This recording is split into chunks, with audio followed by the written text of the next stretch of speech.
Для отечественных подствольных гранатометов создан целый спектр гранат самого различного действия. Головным разработчиком этих боеприпасов является Федеральный научно-производственный центр «Прибор». С помощью специалистов этого предприятия мы решили провести несколько экспериментов, чтобы показать действие различных гранат.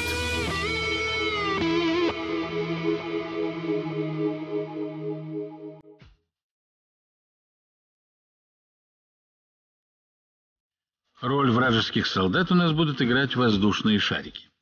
В случае попадания осколка сразу будет видно, что надувной боец выведен из строя.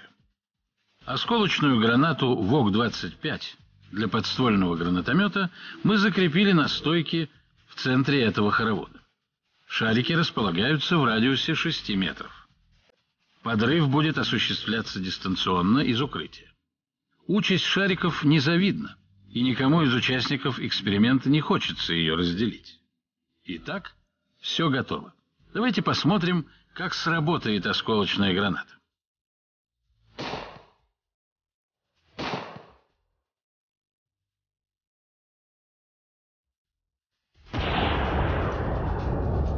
Из 60 шариков уцелели всего 4.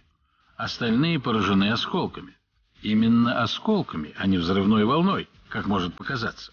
Заряд взрывчатого вещества в гранате сравнительно невелик, и ударная волна на подходе к шарикам теряет большую часть своей энергии. Увидеть осколки даже при замедленной съемке не удастся. Во-первых, скорость их разлета более 1000 метров в секунду, а во-вторых, размер каждого осколка 1-2 мм. Но попадание такого крошечного кусочка металла способно вывести человека из строя. Даже если боец защищен бронежилетом, то открытыми остаются руки, ноги, лицо и шея. Так что осколочная граната превращает подствольный гранатомет в эффективное противопехотное оружие. Радиус сплошного поражения ВОК-25 составляет около 6 метров. Это означает, что в этой зоне живая сила будет выведена из строя.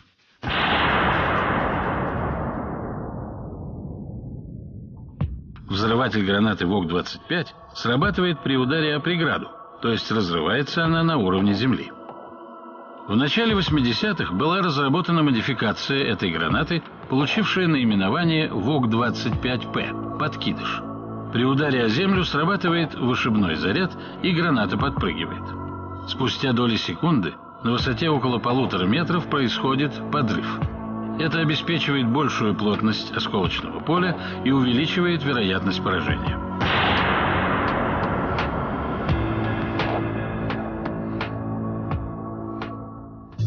После осколочной мы решили провести аналогичный эксперимент с фугасной гранатой ВФГ-25. В качестве объекта поражения выступит вот такой домик из фанеры. Понятно, что в реальном бою вряд ли кто-то будет укрываться за фанерными стенками. Этот материал выбран исключительно для наглядности. Граната закреплена на стойке внутри домика. Подрывать ее мы тоже будем из укрытия.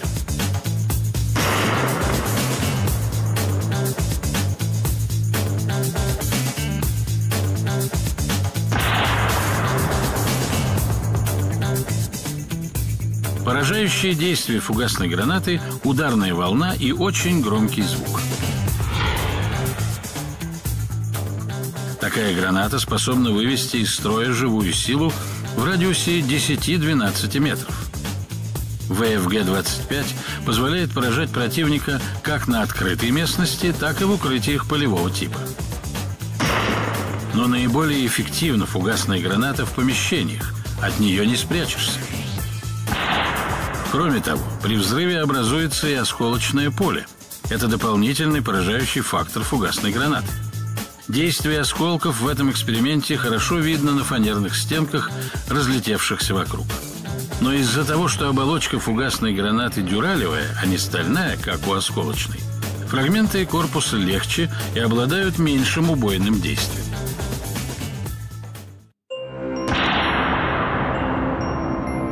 Назначение зажигательной гранаты объяснять, пожалуй, не надо. Такая граната содержит специальный состав. При взрыве он воспламеняется и горит. температура горения элементов достигает 2000 градусов. Поэтому если в зоне действия взрыва такой гранаты окажется что-то горючее, то там наверняка начнется пожар. Как говорится, дыма без огня не бывает. Но для того, чтобы поставить дымовую завесу, не обязательно разжигать огонь. Можно применить дымовую гранату.